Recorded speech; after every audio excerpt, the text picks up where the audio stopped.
chaotic and you're not quite sure how to deal with him, HerO's kind of that guy. He's very disruptive. I mean, his games, he 3-0'd earlier today. I'm going to be honest, I wasn't impressed. It was really weird. It was the kind of stuff that usually gets shut down. It was like the 5th Warp Prism, the 5th attack, finally breaks his opponent. I don't know, man. Well, anyways, hey, we're in this next best of 5. It's going to be a good one. In the bottom right-hand side, the blue Protoss, it's Deer. Cyber Forest is our first map for this quarterfinal, the very first quarterfinal here at the Intel Extreme Masters. And on the left top side, we're looking at the main base of the man that refused to die in this tournament. It is HerO. Opening rounds were all 3-0. I didn't think we were going to do it, but apparently we trimmed the fat. Most of the results were fairly predictable, a little bit tragic in some cases as well. TY did fall just moments ago, the last Terran of the tournament. Final 8 players are all Protoss and all Zerg. Yep. Our next quarterfinal is going to be a ZVZ, but I think that's one that a lot of people are very, very excited for. I must say, as a little HerO fanboy myself, kind of nervous for that one, Jeff. Su is dangerous, and Su did defeat him back then in Paris, but we're going to talk more about that later. For now, we're going to keep a very close eye on this PvP. Early this tournament, Jeff, I tried to make the prediction, you know, that they maybe build a couple buildings in the main base. And you laughed at me. You said, you're going to stop me there. And you were right. I mean, these guys do not like to build their Stargate, Robo, or Twilight console inside of their main, up to a point where, in my opinion, they're getting a little carried away with it. Like, I understand keeping your opponent in the dark, but they literally always build it somewhere else. I don't know, man. It's that Korean PvP meta. It's gone its own way. Well, this is like the first PvP, and I'm not even exaggerating, where the second pylon has gone down in both the players' bases, in their own bases. So there won't be a proxy this time around.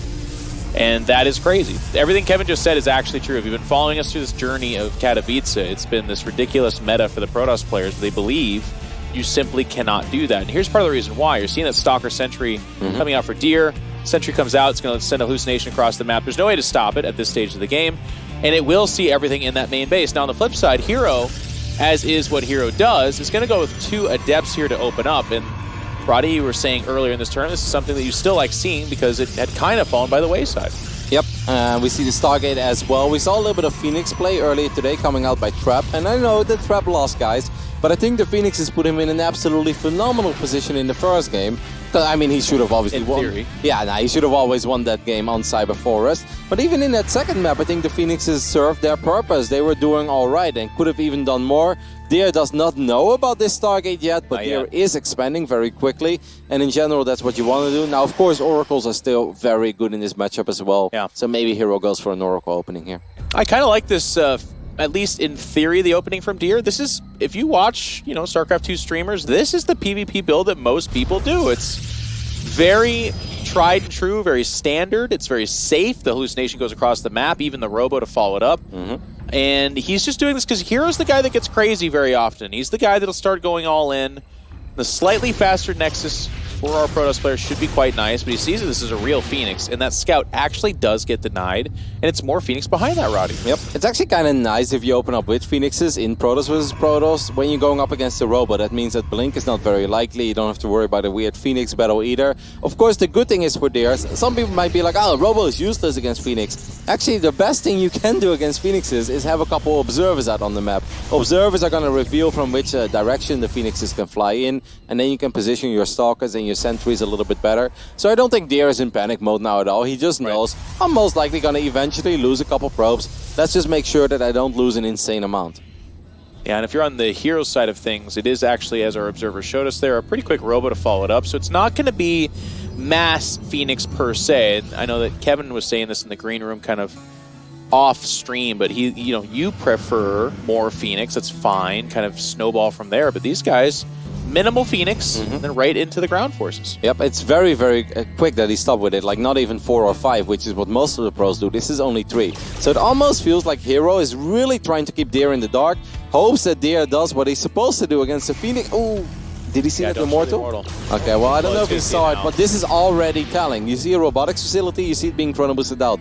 A very common response for Protoss players when you go up against Phoenix is like, well, I'm going to lose a couple probes regardless, so because of that, I'm just going to build as many probes as I can, as quickly as I can, and then suddenly you know, a couple of Immortals and Gateway units show up. And you're like, whoa, okay, that was not supposed to happen. You can lose a game very quickly. There is that War Prism already. HerO doesn't want to use his Phoenixes to harass. HerO wanted to use his Phoenixes to keep Deer in the dark and all in him. And I actually kind of thought that Deer was able to put 2 and 2 together. But Jeff, I look at the production tab. I see another Nexus. Yeah. I see probes. I don't think Deer is aware of this. It's a clear no on that one, Kevin. To be fair, though, behind this, it's not going to be an all-in from HerO. He's adding gases. He's adding probes. So he is going to get the War Prism out. He's going to do a little bit of harass. What I kind of don't like about this, we know that Blink's not on the way, by the way, for Deer. It's quite delayed. There's the Twilight Council, so maybe he gets to Blink, but it's not going to be any relevant time. Yeah, you don't but at get the same time, when you open Stargate like that, you're going to trigger the Protoss player to make Stalkers, make units, to then go for War Prism harass. Sure, it's cool if it gets away safely, but you're antagonizing quite a bit here. There are these observers, by the way, from Deer. Is going to spot that War Prism. I think Charge and Glaives are both very likely, but this is getting very quick +1. Maybe Charge is indeed going to be the tech of choice. But in general, if you want to go Blink against Stargate, that's still fine, guys, but you want to get it as quickly as possible. This is a fight that the Immortals can obviously win, but not when Zealots start getting on top of these Immortals. But he's just going to ignore the Zealots, use the Phoenixes. Love it. This is actually a really good play here by HerO. I love what I'm seeing. Yep, and he walks it back to that Artosis pound. More on that later, potentially. But he's going to play it really safe. And I actually like this. So we look at this, we say, could he have gotten more damage done? Yes, I think so. But if he loses the War Prism, he loses the Immortals, he loses the Phoenix, a lot of the potential there for what he can do later is gone. As it is, he's getting information.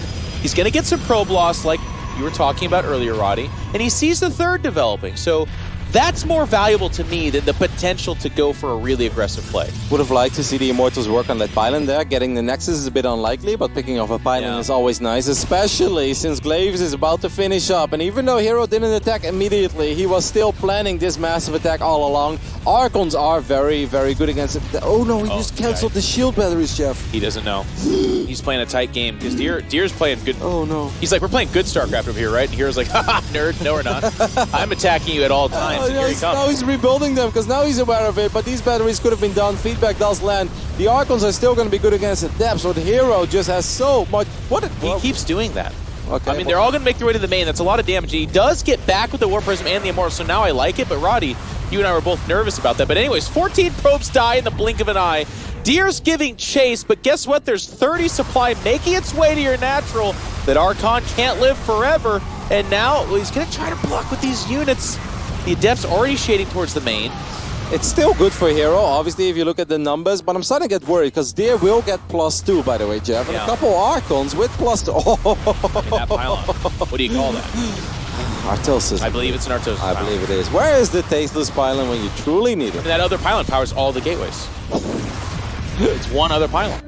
Okay, so I mean, on-powering all the gates is obviously massive here for I don't HerO. care about +2, Kevin. It's frozen, right? Or is that actually that's the Forge is still going, but there's just so many more units. Yeah. He just actually is not going to keep up with production. And he can't really weapon anything. I mean, there's so many Adepts that even the Archons are going to go down against these Resonating Glaive Adepts. And Deer knows it. The writing is on the wall. GG. HerO takes the 1-0 lead. God, and that shot right there, wonderful job by the production. That's exactly the feel I think you would have losing to HerO this way. He's just like, oh my God. Because he cancels the shield batteries. He's not quite sure what's going on.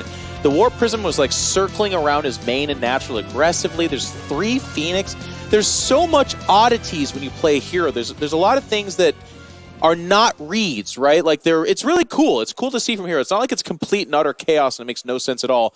When you look at it from a macro stance like we are, it makes sense. But in the game, 3 Phoenix into Immortal, into an Adept all-in, it's a little crazy. Yep, and I want to be a little critical of Deer there as well. He's playing against probably the most aggressive Protoss in this tournament that has done nothing but attack since he arrived in Poland. He attacked the first restaurant he saw and he ate all the pierogies, and then he attacked everybody. Attacks his hotel room every night. Yes, he's going crazy. But he does it weird too. He leaves the door open. He's got one sock on. It's like, what are you doing in there, HerO? And then you're playing on Cyberforest, the smallest map. He's opening up with Phoenixes. He doesn't even harass immediately, which gives you the idea at least that he wants to keep you in the dark. And you're like, you know Roddy, what? I'm going to take a fast third Nexus. Yeah, 3 bases. Cancel my shield batteries. Yes, okay. 3 bases. I have no idea what's happening, but I feel like I don't need him right now. HerO and I are going to have a nice 20-minute battle. Yes. I'm pretty sure that's what HerO wants. So that's a little bit crazy and a little bit stubborn by Deer, but maybe that was his warm-up game. I would like to see... I mean, it's kind of weird, right? Because at this stage, it's tough, too. If you err too far on the side of caution, then you can get, greedy macro play. That's something HerO can do. But to your point, so far, no. HerO's actually just attacking. He's like literally winning and losing every game off an attack. I kid you not, like the games he lost are timing attacks he tried that get defended. Yeah. It's not really him getting attacked and dying. It's the other way around. So Deer hopefully makes the adjustments, because otherwise we're going to be in for another short match, guys. And then it's Progies on everybody. We can just go get him right now. HerO, but I mean, if you're HerO right now, like, why would you even change? Why would you ever go up to 4 bases if you could just attack everybody? He's got the funniest text message right now. He's like, "Law, just keep attacking." These guys are just losing. Like you won't believe it. I'm about to make $20,000, whatever it is. Like I'm just gonna do another attack, and I guess if this kid doesn't expect it, I just earn my fortune right now. All right, we'll see if this kid does expect it this game. Representing Newbie in the left bottom side. He looked fantastic in the group stage. It is Deer. It's a dead attack. Get off your phone, young man. There's a great PvP happening here in the top right-hand side. This kid just keeps on attacking. It's HerO.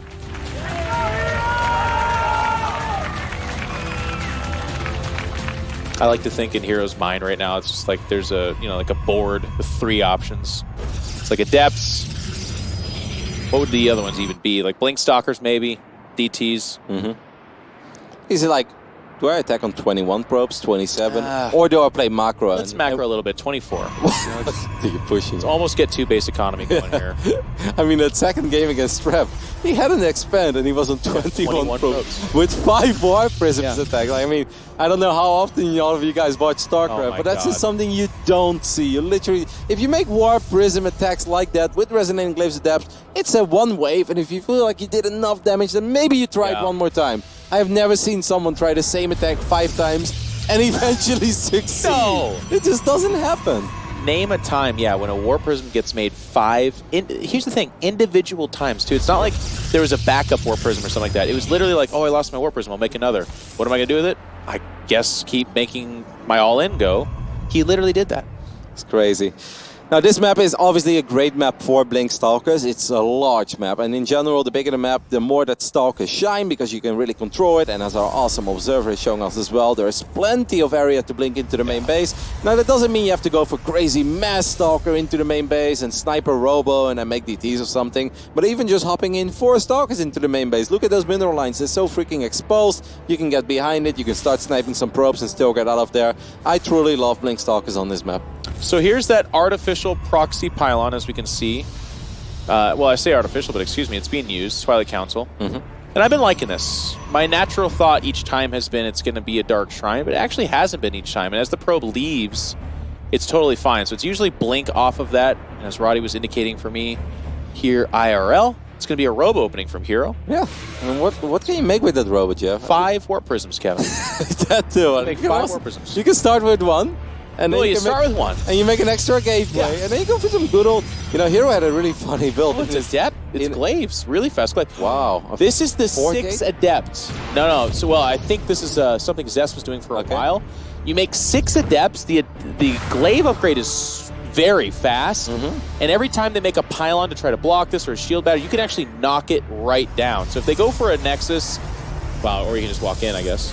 Yeah, there are a couple of units here. With 4 Stalkers, it's not too bad. You're going to lose 3 probes, I think, at best. So it's actually, maybe 2. No, 4 probes. I guess he lost his scouting probe as well on the other side of the map. 3 for real, you're right. But he scouts the tech, by the way. Look, HerO goes 3. No, HerO's 4 gating, Jeff. Like, this is actually a very... this is so funny, because this is a real NA ladder special. I've actually faced this quite a few times on the NA ladder. I'm like, 4 gate, 1 base, Resonating Glaives, and it can actually overrun you. But this is so funny, because this is a great build against greedy, macro-oriented openings. But Jeff, guess what HerO is not doing? A greedy... Macro, greedy, anything, really. He's just going to attack as well. I do have to say it's okay against this too, though, Kevin. Like, if 6 Adepts show up in your main mineral line, and if you have to recall back, even when you recall back, you're losing all your probes. And if... I mean, he's got to time this right, though, because if the Stalkers catch the Adepts out there, then I favor HerO. And also in a battle... Glaive or not, I favor the Warp Prism and the Stalkers versus just Glaives. Yep, this is going to be really interesting, because if HerO picks up on this and he sees that there is still 1 base, I don't think he necessarily knows what it is. That Sentry and the Stalker, this is so deceiving, by the way, because if I'm HerO, the last thing I expect after seeing 4 Stalkers and 2 Sentries is that my opponent has Glaives. In no universe do I expect this. Cancel. I wouldn't reveal it here now. Oh, He gets the sentry, but now he reveals his tag, he reveals his hand. Yeah, he's gonna get 5, 6, 7. Okay, it's actually pretty good probe damage. But now his tag is revealed, and I don't know if I would have revealed it that quickly. Don't listen to the commentators, like, don't do it. And he's like, well, I'm gonna get 6, 7 probes. I hear you, Kevin, and it does reveal the tech. But I think for 7 probes in a PvP, and they both see that they're both on one base, it's pretty darn good. Like if HerO goes for a full wall of now and attacks, maybe that's his best choice. He's gonna try to build up. The thing is, like, Deer has a lot of probes, but it's still one base against one base. So as soon as HerO gets 16 probes running again on his minerals, this is not game-ending damage. It was good damage, and it absolutely worked out for Deer. Better than we expected. Look at how weird HerO is, though. Can we take a second? This is not a build, by the way. This is not a build. He's going to get a second Immortal out, and he's got the Warp Prism. It's scouting around looking for the proxy. Before I saw Deer go for the Resonating Glaives, what I do like, by the way, about Deer is that he's not expanding too quick. He's like, you're probably going to attack anyway, because that's all you've been doing. But what are you going to do if I'm still on one base? And HerO's like, well, actually, then I have to stay in my base, I guess. HerO is going to pick up his own adepts here. Do a little bit of damage. Those 2 adepts from Deer can really mess it up. If HerO wants to leave his main, that's fine, but he better goes for a full wall up. I would warp in another gateway. He actually checks for these adepts. It's really nice. He's going to get him. Good due diligence. Both players being so aggressive, and I like that breakdown you just gave too, Kevin. Like, if you expand right now, you die. Like, if you expand against HerO, who's still on one base here, you will just die. So he did this in the open bracket a couple times against my boy Goblin. He stayed on one base for 6 minutes, and he attacked with 3 gates, a Warp Prism, 1 Immortal, and a couple sentries. Like, it made no sense. Like, why are you still on one base? He's like, well, because I'm HerO, and it's been going really well, and he's been doing this non-stop. But at this point, this becomes so awkward for HerO because there is no natural to attack yet. Yeah. It's like, what do? HerO's like, hey, this is not cool, man. Why don't you expand? Such a weird offbeat PvP style. The observer here spots the army moving over. Like, HerO can just expand at this point and contain Deer forever. That's what he's supposed to do. But he's HerO, so will he do that? Now we're going to have that Warp Prism battle. The Warp Prism of Deer is about to come out. He needs to make sure not get too many units captured. It's not a lot of force fields on that HerO army, mind you. I'd really love to see HerO expand. Like, he should understand that he's never going to kill Deer on one base here. So what you do is just contain and expand. Come on, HerO. I know it's a tough call, but you got to build that Nexus, buddy. I just don't know about it, man. If I do, that means I... What? He's going to back away. Let him go? All right. What an awkward game, but that's what HerO wants, right? He wants to get awkward, he wants to get weird. I like the Immortal play here. HerO has so many adepts, but he doesn't have Resonating Glaives, by the way. The sentries are trading. The Warp Prism is going into the main base. Now HerO expands. Okay, he's going to res with the Immortals. Gets a Stalker immediately. Well done. But it's man, this feels like a Wings of Liberty battle over here. 2 Immortals and a Warp Prism, Jeff. Both the sentries will get ran down here. But why does it... If he wants to expand after all... Okay, I mean, then again, if HerO expands, doesn't mean he's going to build probes. But he has to be careful. His adepts are nowhere near as good as the adepts from Deer. Oh, the adepts might... Okay, no. I mean, I was going to say this is getting wild and crazy here for a second. Deer's like, take a page out of your book and get really aggressive. Deer needs to wait for his Warp Prism. The Warp Prism is here, which means he's missing 2 Immortals. Yeah, but he can block off a lot of the units. He actually misses a lot of these force fields. The Immortals are joining in on this fight. And now with the adepts behind this, I think this is a bad fight for Deer. Yep, and the Warp Prism goes down, so that means it becomes a really bad fight eventually. Even if he does all right here, Jeff, he doesn't have a Warp Prism, so he's going to have to back off eventually. He will get the Prism from HerO, but HerO's got Defender's advantage, and he's got 4 Immortals. 4 Immortals stomping through there. The adepts of HerO now trying to cut off the departure of what's left from Deer. Deer went in to play the game of aggression with HerO, but he's been doing it the entire time here in Poland. And I really feel like Deer's thrown off. Now there's an expansion behind this. There's obviously a much more powerful army. I don't care about the glaive upgrade. No. 4 Immortal advantage in a PvP? Forget about it. It was a sick move by HerO to recall his Prism as quickly as he did, and then immediately realized, hey, wait a minute, I can start this battle with my 2 Immortals and my Prism, and you don't have it yet. And that really does make a very big difference. He got some good shots off, forced Deer to use almost all of his energy immediately on sentries, and not necessarily where you want, right? Because there was such a wide open area that even 3 force fields wouldn't be enough to zone out an army. Deer is in so much trouble, but we've seen some weird things. Kevin, too? Yeah. Like, literally, the actual correct play from HerO is to sit back, make probes, and just be on expansion and win. Absolutely. But Kevin, without a shadow of a doubt, is that absolutely not what HerO's going to do. Yeah, He's going to add 2 more gateways and just attack or something. Like, he doesn't even have to build too many probes more, right? Like, let's say you get 2 or 4 more probes. It's fine. As long as you know that Deer is on one base, yeah, just sit back and build units. That's okay as well. Don't die because you're too greedy. But I mean, he is harassing again. I think he does have recall again because he's reset so quickly. So HerO's actually kind of doing the right thing here. No, he absolutely is. I was mostly making a joke. He's so far ahead that any choice is the correct one. It's just that he literally has a Nexus finish and he has probes. If he just makes some probes here, he wins. This can still get ugly. I mean, the thing is he doesn't have a lot of probes, right? I know, he's not making any. No. They're on equal worker supply. That's the funny thing here. Is he moving out, Jeff? God, I know he is. Yeah, of course he is. He's like, I'm ahead. Yeah. I got an expansion. Now I can attack. I can afford to attack. The funny thing is that he's now probably going to lose all of his probes because he's not going to have an answer against the 2 Adepts of Deer. But HerO is going to be okay with that because he's like, you know what? I've got 4 Immortals. You don't. So I'm going to attack you one more time. And I don't care how many probes it's going to cost me at home. He's like, go ahead and do your damage in my base, baby. He's going to pull the probes. No, he's recalling actually. What is he recalling? Everything? No, apart. Wait, what? A Stalker? The Warp Prison. The Warp Prison? Yeah. All right. Okay. Listen. These are really good players, but sometimes they do stuff like that where I'm like, you know what? That army is still big. Is that army going to get force field up there? Yeah, there is a chance if Deer doesn't move down. It's just up the ramp and it just gets force field down. Yeah. The problem is his army is not big enough to fight anyway, right? That's still the wrong call. Yeah. I mean, and that's... It's going to be an awkward GG. It's just gonna, he has to GG in a second. This is it. He's going to recall those probes back to his main. Why? Then just going to get picked off as well. At the same time, he's harassing, but it's not going to be enough. GG. HerO gets the 2-0 lead.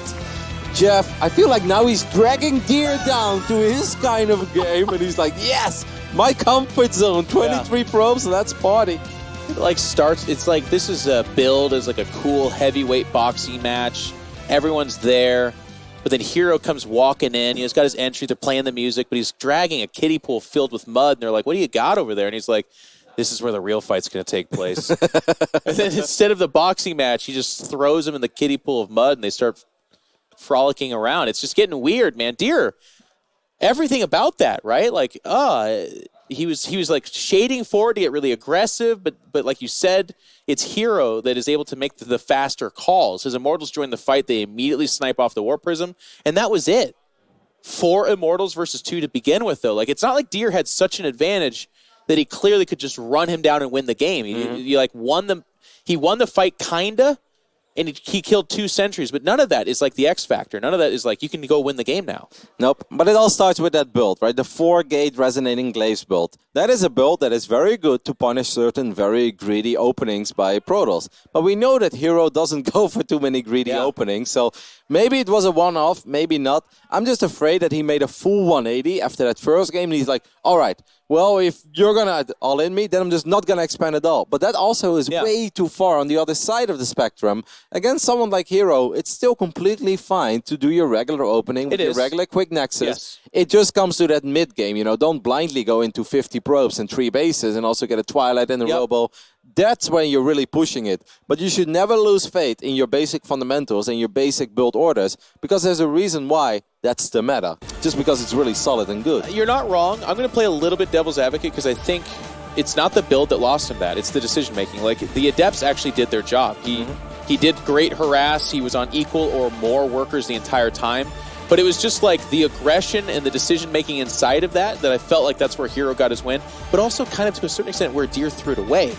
Anyways, HerO's obviously getting under the skin of Deer, and he's going to need your guys' support. So in the lower left-hand side, the blue Protoss from Team Newbie, it's Deer. And man, you got to show us something here, man. HerO's about to be 6-0 in these 2 rounds and make life-changing money. All he does is attack, attack, attack, but it's going incredibly well for him. On the right top side, he's up 2-0. It is HerO. Of course, has won multiple Intel Extreme Masters events in the past, and he made it to the final ones over here in Katowice. The worst one. The worst one to make it to the finals of and not win. That is true. Once upon a time, we had a $100,000 winner-takes-all event. HerO did make it to the final. That was here in Katowice 4 years ago. Before SOS took it all. Yeah. Literally. The worst player to ever play in a $100,000 winner-takes-all match. And he just looked like he was like aloof the whole time. He was like, wow, yeah, that's cool. Big prize. Thanks for having me. The crazy thing right now is that we have a bigger first place prize, Yeah. and it's not winner takes all. No. Actually, one of the absolute best things, we talk a lot about this in the opening days of this tournament, is that 60 out of the 76 players that were here actually walked away with prize money. The absolute minimum you can win here, if you just win one round, was $600, and I think that's just fantastic. That's a great way to support not just the very best gamers in the world, but also guys in their dream to becoming one. Kevin, StarCraft is like a fine wine. Like every year it keeps getting better. The viewership's improving. The prize structures is great. Normally this is where I would say the level of play elevates, and I do agree with that, but so far we've had a slaughtering. Today it's just been lambs to the slaughter. Like somebody needs to stand up to somebody else, and it's going to happen, I promise you. It's just a question of when, but right now, Deer is on that back foot, and here's the scary thing too about a best of 5 against HerO. You already know you're going to get attacked. You already know it's going to be weird stuff. But when you're down 0-2, you must be chasing so many weird shadows and ghosts and just like questioning yourself and not, you know, it's got to be so hard. So HerO's opening up with the Stargate this game, Jeff, while Deer is opening up with the Proxy Robo. Now, Proxy Twilight or Proxy Stargate doesn't necessarily mean that people are going to all in. A Proxy Robo, however, that's in general a much bigger commitment. Robos are, I want to say expensive. I know they recently became a little bit cheaper. Well, the tech's expensive to your point. Yep. And it's on the other side of the map, so it's not like you make observers from there. This is going to be Immortals and it's some kind of gateway time. It's also one of the buildings that even if you lose it, you're going to always have to rebuild it eventually the longer the game goes on, because you just simply need it. Now, there is a wall off here. That's actually kind of interesting. That means that these adepts have been brought home. It's a Phoenix opening, but Jeff, I like to build my Phoenixes in PvP, right? If there's one thing that when I open Phoenixes, I'm not afraid of, is a Proxy Robo, unless you expand very fast. But if HerO stays on one base, which is what he's actually been doing... If HerO stays on one base, Kevin. Yeah, well, he did expand on Cyber Forest to his defense. He actually expanded before his Robo. But he's going to see there's no expansion here, right? So he never should. He probably has a reason... Oh my... This scout is so big. That is such a massive scout for HerO. Now he can just build his own robotics facility if he wants, or he can go 3-gate Phoenix. And I think he's in a phenomenal position. I really love Phoenixes defensively. It's virtually, I don't want to, I mean, it's very hyperbolic to say this, but it's like an unlosable spot. Stargate versus Robo is already good. Scouting the proxy, and it was going to be an Immortal, but he cancels it. Which is the right call, by the way. It's the right call. This is very ugly, guys, for Deer. Don't get me wrong. Why did he also make a proxy gateway? You're going to build a wire base around. Because he was all in. Yeah, but still get your gate at home. I guess maybe you want to hide the amount of gateways and stuff. I mean, I get what you're saying, but he was all in. Yeah, but it makes it an even bigger on it. Hey, he has an Immortal. He just walked his Immortal home. Just went back home. All right, but now HerO can obviously actually do real economic damage with his Phoenixes, because this army that Deer has is really bad in defending multiple mineral lines. He finds a pylon here as well. Now I do wonder, HerO, are you just going to Gateway Phoenix all in? Are you going to attack, or are you going to expand? He does expand, Jeff, and I'm happy to see this by HerO. This is the right call by HerO. He doesn't have to fight straight up. He would probably do pretty damn well, because he can lift the Immortal, he can lift the Sentry, he can lift the Adepts, but he can also just lift a lot of probes. The army's moving out here. 3 mineral lines. There's no pylon or War Prism. So yeah, the mineral line's going to get picked up for as much as it can give. There's about to be a fight over there on the top of the map. But HerO's just going to shade away. But the Stalkers, they have to recall out, but that's too late. They're dead. Yeah. So that's a little bit costly, maybe overstepped his boundaries there a little bit. It's actually a bit scary when you just use all of your energy on probes. And now Deer might be like, well, I want to attack. The problem is Deer can reinforce, right? He has no proxy pylon anymore. He doesn't have a War Prism. Oh, was that a... That wasn't a probe, was it? Oh, Sentry. Okay. Huh. That's actually a pretty big pickup, because now HerO doesn't have to be worried about force fielded in, but then again, he has a shield battery on top of his ramp, so he can't walk down his ramp anyway. Yeah, he's got to be so careful. There's no pylon out here. There's no Warp Prism. So, okay, he's going to... I think he goes back, and that's fine. It's going to cost him more probes, though, right? Like, the Phoenix do get to come home, and they get all their pickups. I thought that was a very smart move out by Deer, because it scared HerO, and HerO made a Void Ray, and we all know that nobody really likes making Void Rays. Hey! Sorry. No, nobody does. Literally nobody. Hey, maybe the 2v2 guy out there somewhere. Yeah, there's someone. And once in a blue moon, you see, how do I beat Void Rays in PvP? And then one day you make some Archon Stalkers and Storm, and you realize that nobody likes to make a Void Ray, because they're simply clunky units, they're very expensive. He didn't cancel it. I was like, did he cancel it? But it was hard to see with the skin. It's a very long Void Ray, by the way. Like it was twice the size of the normal. That's how rarely I see these That's units. a normal Void Ray, my friend. It's the I think that one came out a little long, did it? Yeah. It was in the warp or the Stargate Observe it. too long. Take a look at that void ray. Look, that's a long void ray, long Jeff. void ray. Yeah, it feels like a pretty long void ray. It's got those dorsal fins on it, aerodynamic. Okay. I love the way you're just like, is that a long void ray? But the thing is as well, you have to finish the point real quick, is that Deer's army was so bad in protecting mineral lines anyway, that you may as well pretend like you're gonna attack and maybe scare HerO a bit, because you're gonna lose hear probes. you. It's just a tough call when you're down 0-2, right? Like, everything is tough. because then Adepts come into your main base as well, and then you're just like, I'm just dead, I guess. Talking about Adepts. HerO. He's gonna go on. Oh my goodness. Yep, and he's gonna jump on top of that Immortal. He gets picked up but dropped off again. The Adepts being ultra aggressive. They're getting a couple of probes, but not much. But a couple of Adepts from Deer do get inside that main base, and so far no reaction. There is that reaction now. Recall back the Phoenix, I believe, or maybe the Adepts. But Jeff, he's got a void ray to defend. It just can't be in two places at once. There it is. Look at that void ray contributing. The long void ray too, by the way. I love how Deer killed more probes with his 2 Adepts than HerO did with his 7. Yep. Deer now up 3 probes, but that ain't much. He's going to move across the map. Does he have a Worm Prism right? He's adding 4 gateways behind this. Nope, he doesn't have a He prism. still has no... Am I missing this? Is there a pylon on the map or anything? No. I don't know what it is. I don't know. It's so... There's Phoenix sniper. too. Well, if he snipes a Phoenix, he does have Blink, Jeff. But yeah, it is weird. I think it's once again kind of a fake move out. You know, given the circumstances, Jeff, I think Deer has played an absolutely phenomenal game. With that, you know, if you take away the start, obviously the strategy was horrific in the beginning. You got scouted. Absolute doom, worst case scenario. There are people on the ladder that leave games at that point. Given the way that this game started, I am very impressed with how Deer is playing. Yes. I would say he's in a pretty darn good spot, despite being slightly down in supply. He's looking to set up some kind of tricky play here. Did he lose his Observer? He did. Yeah, he did lose the Observer. He can't hop up in the Oh, main. be careful. Oh, there's the pylon. Yeah. What's up? He's going to get slow warp. He can't blink into the main anymore because he lost his Observer. Closing in on a pretty aggressive play here. The Immortal gets its shield hit, actually. Activates one of the barriers. Second Immortal coming out, by the way. He's gonna blink in the main base, but there was an Immortal left behind. It's a little bit risky because this is where even that Void Ray is actually gonna put in quite some work with his overcharge. That was a risky move by Deer. And by not risky, necessary. pretty bad. He's just doing all of this to try to force for that ramp, but there's already a Warp Prism down here, maybe even a recall. We know there is no recall energy there, but it's still close anyways. And that's just too much stuff. There's no exit for that Immortal, there's no exit for the Sentry. He's got 4 Stalkers.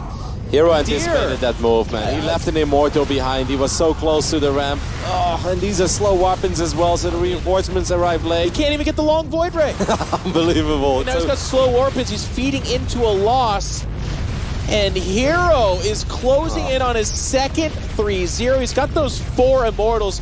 And if you give HerO an inch, by the way, I cannot imagine he stays at his natural any longer here. That's such a shame. Deer did a phenomenal job in bringing himself back into this game and actually got himself into a playable position. What? And then he just blinked into the main base, even though he had no idea what was waiting for him. There was an Immortal there. The entire army was so close. And Charge was finishing up as well, and he just went up to 8 gates. The gates weren't even done yet. Yeah. Here's how far HerO is ahead. He actually added cannons, because he's like, the only way I lose from here is DT show up. So he's adding the cannons. He's going across the map. He's not going to take his gases. He even leaves an Immortal behind, by the way. He's like, just so confident that the only way he loses this is some kind of weird counterattack. Yep. And there will never be enough. There's nothing that Deer can do here. That one Immortal and a shield battery can actually take out 5 Stalkers. Go ahead and kill those probes. He didn't need them anyway. He doesn't build probes, so you're killing things he doesn't want. He's like, I had way too many in the first I had place. 37. Please. I have some to spare. Get rid of this wealth. It's too much. Finish. HerO's going to jump on top of this. Probe's getting pulled, but good luck making that effective. The long Void Ray doing what it can to contribute to the fight as well. And the supply of Deer plummets. HerO is gonna 3-0 here and get himself to the semi-final of Katowice 2019. Deer has no idea what just happened. There it is. It's official, and HerO is feeling pretty good.